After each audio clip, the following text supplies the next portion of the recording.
काही दिवस गार ठेवणारी थंडी पडल्यानंतर अचानक ढगाळ वातावरण निर्माण झाल्याने हरभरा या पिकांवर अळीचा व मर रोगाचा प्रादुर्भाव झाल्याने तसेच फुलावर आलेल्या तुरीवर अळीचा प्रकोप झाल्याने माहूर तालुक्यातील शेतकरी चिंताग्रस्त झाले आहेत। माहूर तालुक्यातील शेतकऱ्यांनी 1600 हेक्टरवर गहू, 360 हेक्टरवर रब्बी ज्वारी, 7320 हेक्टरवर हरभरा आणि 3877 हेक्टरवर तुरीची पेरणी केली आहे। मागील 3 ते 4 दिवसांपासून ढगाळ वातावरण असल्याने व सकाळच्या वेळी धुकं पडल्याने हरभरा व तुरीवर अळी पडली असून 7 ते 8 इंच उंचीच्या हरभऱ्यावर मर रोगाचाही प्रादुर्भाव झाल्याचे दिसून येत आहे। त्यामुळे वरील पीक घेणारे शेतकरी चिंताग्रस्त झाले आहेत। पेरणीनंतर 30 ते 35 दिवसादरम्यान क्लोरेन ट्रिनिलिप्रोल कोराझोन 3 मिली किंवा इमामेक्टिन बेन्झोएट 4 ग्राम, मॅकोझेब कार्बोडेसिम रोको 20 ग्राम अशी पहिली कीटकनाशक व बुरशीनाशक 10 लिटर पाण्यात मिळून दुसरी फवारणी करावी असा सल्ला तालुका कृषी अधिकारी बालाजी मुंडे यांनी दिला।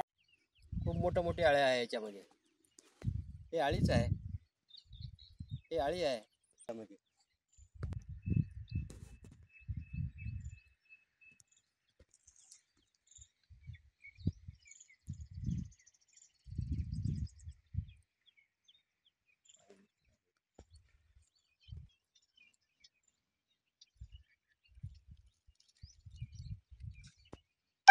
Shankar Bhalerao, the sting operation news, Mahur.